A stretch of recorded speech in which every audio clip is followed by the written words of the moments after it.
All right, what we got here is Bruno in my freaking way. Now, this is pertaining to if you own a kit car. Can I ask you a question? What's that?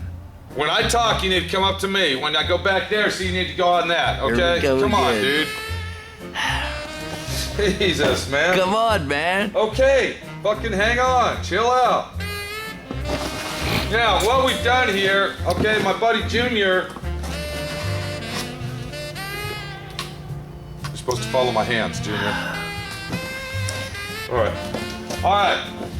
This is pertaining to particularly a street beast car, but if you have a rear end similar to this that's installed in your vehicle and it has coil shocks on the rear end, this is a very good idea to stiffen the rear end up and so you don't bottom out on your fenders and either ruin your fiberglass fenders or put cuts in your tires, one of the two. Now what I do is I use airbags, okay? These are suspension airbags, and our Mexican compadre Junior has been nice enough to go ahead and install that, and they're very easy to install, okay? What you do is you let your rear end drop, you take your shocks off. I see Junior put all the bolts back on, the springs fall out, slide the airbags up in, connect your air hose to it, and voila. How long did that take you to do that, About Junior? 10 minutes. 10 minutes, 10 or 15 minutes, and your airbags are installed. Now, the way I do it, it actually comes with all the hardware where you can hook it up to one air line and just air them both up at the same time. But I don't do it that way. What I do is I go ahead and put an individual, if you look right here, you can either do it one or you can hook up two of them. And I go ahead and hook up an individual airline for each one, okay? And what that does, okay, if this one here doesn't need as much air as that one, you see you can regulate your air. Now these only require 30 pounds of pressure, no more than 30 PSI. Can you remember that, Junior, when you air it up? Yes. If you put more than 30 PSI in there, what's gonna happen? Probably explode, hose come off.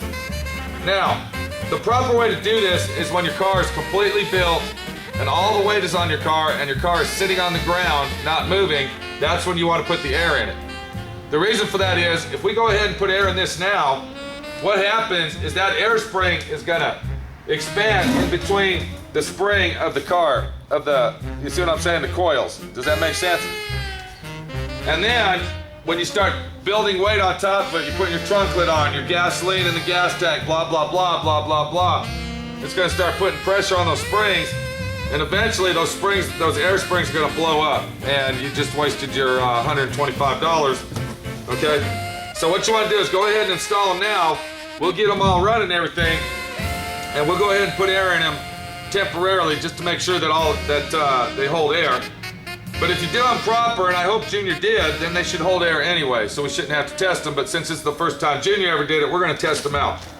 So Junior's gonna finish putting those in there. There's a good example of, if you can kind of just scan real slow across there so people can check that out. Kind of give them a little diagram, a little idea what the fuck is going on here. Okay, there you go. These are made by Airlift. They're approximately, if you order them, you get them for approximately $125, maybe a little cheaper depending on where you get them. And they're well worth the investment. Now, one more thing on our Street Beast car is, this is an 8.8 Mustang rear end, okay? That came out of a late model disc brake rear end, probably a 92 or below, 89 to 92. Now, if you look at this bracket right here, there you go. This bracket is actually for a quad shock. This is called a quad shock rear end. You got your shock that goes up and down, and then you got another shock that mounts at a vertical. You got horizontal, vertical, or whichever, okay? But using these, we are not gonna put these on here this time, okay? Do you see what I'm saying? These here pretty much eliminate these, okay? So we don't need those. We will be installing the sway bar. Always remember, if you're using an 8.8 rear end, you have, thank you, Junior. Instead of watching my hand, thanks for putting it on my face like you should have been doing in the first place. Okay, on the 8.8 rear end, you have to use the sway bar. If you don't have one, order one. It's very important that you use your sway bar. And it mounts right here on these two holes on each side of the lower control arm, okay? And goes around. Everybody knows what a sway bar looks like. That's very important on that because this is a 4-link setup. This is a factory 4-link rear end. Without that sway bar, your rear end's gonna be doing this and this stuff here when you're on your takeoff. So there you go. Airbags installed. Junior did a good job for a 10-minute job. Okay, that spring needs to come down a little bit so it's flush with this top spring here, Junior. Okay. You take a screwdriver and lightly push it down, and it'll go down in there. Okay? That's a little too high, and what's gonna happen, that's gonna bottom out on and cut a hole in it, see? So you need to bring that spring down about right in the middle of this here, so when... Well, it was till I bolted. Okay, well, you need to fucking put it back where it was, bud, okay? All right, airlift springs, there it is, bam, right there. And that's one little tech tip from your pal Pete, my friend Pete, your friend Pete, last chance. Our friend Pete. Our friend Pete. Over at Everybody's friend Pete. Southwest Rod and Custom, looking out for all my buddies that own Street Beast cars. Take your time, don't get in a hurry, and you'll get your car built and it's gonna look great. Before you know it, it's gonna be done, and the only thing you're gonna be able to do to it is drive it, and you're gonna be bored out of your head and gonna wanna go get another one. So take your time and do it right. We'll see you later.